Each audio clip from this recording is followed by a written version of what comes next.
అందరికీ నమస్తే అండి. నేనే అండి మీరు ఎంతగానో అభిమానించే మీ మంజులమ్మ అనమాట. ఏమంటే బయటకు వెళ్తున్నాను, దానికని ఇవన్నీ కట్టుకున్నాను అనమాట. ఇప్పటికే నాకు హెల్త్ అంటే మైగ్రేన్ హెడేక్, కొంచెం జలుబు దగ్గు ఉందనమాట. ఇంకా మన వాళ్ళందరూ భజన చేస్తున్నారు. ఇప్పుడు టైం అయితే 6:10 అట్లా అయిందనమాట. ఇంకా మేము ఎక్కడికి వెళ్తున్నామంటే నేను మా వారు నాతో పాటు కొంతమంది మన సిబ్బంది మేమంతా పానీపూరి తినేకి వెళ్తున్నాము. ఇక్కడ మన పక్క విలేజ్లో పానీపూరి సూపర్గా చేస్తారండి, అక్కడికి వెళ్తున్నాము. ఏమంటే మేము వెళ్ళి ఈరోజు తినేసి ఆర్డర్ పెట్టే వస్తామంట. రేపు ఈవినింగ్కి మన వాళ్ళకి అందరికీ ఆర్డర్ పెట్టే వస్తాము. రేపు ఈవినింగ్ అయితే మన వాళ్ళకి అందరికీ పానీపూరి ఇచ్చి వాళ్ళు ఎలా ఉందో వాళ్ళు చెప్తారు వాళ్ళ మాటల్లో. ఏం పర్వాలేదా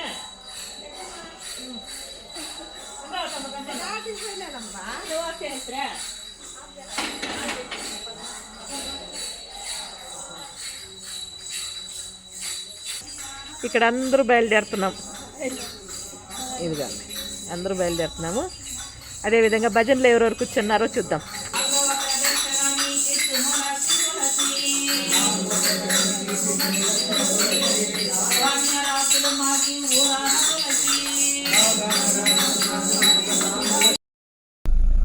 ఇదిగోండి అందరూ బయలుదేరినాం. హాయ్. వెనకాల ఉండేవాళ్ళు కనపడలే. ఇదిగోండి డ్రైవర్ శంకర. ఓకే అప్పా. ఎక్కడికి వెళ్తున్నాం అందరూ? మసాలా పూరి పానీపూరి తినేయబోతున్నారు. ఓకే నేను కూడా. నాకైతే హెల్త్ బాగాలేదు, ఎవరు తప్పుగా అనుకోవద్దండి నన్ను చూసి.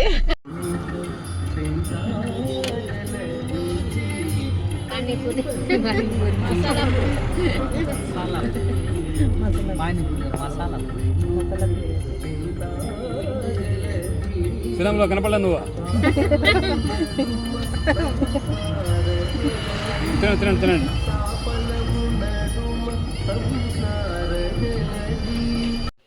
ఇంకా డ్రైవర్ శంకర అయితే మా అందరికీ మసాలా పూరి తెచ్చిచ్చిన తర్వాత తను కూడా ఈ రకంగా వీడియోలో కనబడాలి కాబట్టి ఇక్కడ కూర్చొని తింటున్నాడు. ఇంకా మావారైతే ఇక్కడ కనపడలేదు కదా. మావారు వీడియో తీసిన తర్వాత పానీపూరి బండి దగ్గరికి వెళ్ళి వేడి వేడి మసాలా పూరి తింటూ, అదేవిధంగా మన ఆశ్రమవాసులకు అందరికీ రేపు ఈవినింగ్కి మసాలా పూరి అయితే ఆర్డర్ పెట్టారండి. ఇంకా మీకు రేపటి వీడియోలో మన వాళ్ళకందరికీ ఏం తెచ్చాము, ఏమి ఇచ్చాము, వాళ్ళు ఎంత ఇష్టంగా తిన్నారు అనేది వీడియో రూపంగా మీ ముందుకు తీసుకొస్తా. ఓకేనా? ఇది ఇప్పుడు మన చిన్ని వీడియో మీద మీ అభిప్రాయం తెలియజేస్తూ వీడియో నచ్చితే లైక్ చేయండి. మీ విలువైన సమయాన్ని కేటాయించి వీడియో చివరి వరకు చూసినందుకు మనస్ఫూర్తిగా కృతజ్ఞతలు. ఓకేనా?